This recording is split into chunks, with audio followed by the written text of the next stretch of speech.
Okay, this is part two to my video about life insurance and burial and cremation and all that. So I will tell you that the night that my son passed away, he passed away around 6 p.m. About 11:30 that night, they called my husband and they asked, I say they, but I guess I should explain. It was the wherever, I guess it was at the I don't know where. Anyway, they were asking whether or not we wanted to donate any organs, and that was, I fell to my knees when they asked that question to me. I fell to my knees and was sobbing, and I was like, I can't answer that question right now. And I'm not talking about living uh, organs, because those were already gone. They could not be used. But it would have been things like bone and I think corneas for the eyes and things like that. And I could not handle that anybody would be touching him, taking more from him. I just couldn't do it. So they called back the next morning, and our answer was no.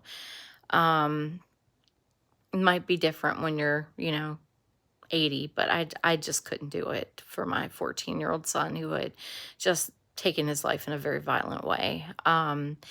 So anyway, but what I wanted to talk about was the fact that we buried him in a cemetery, and um, I have a lot of regrets about that. I really do wish I had him with me. And here's the thing about cemeteries. I don't like them.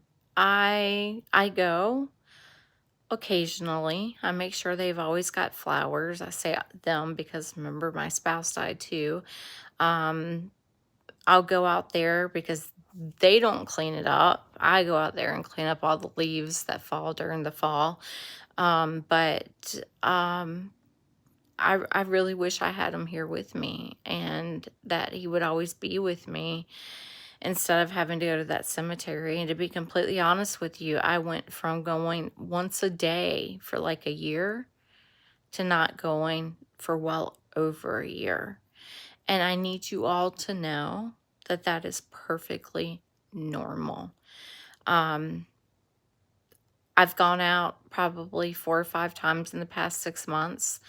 Probably will go out again soon, but I don't need to feel the need to be out there because I know where he is. He's here with me.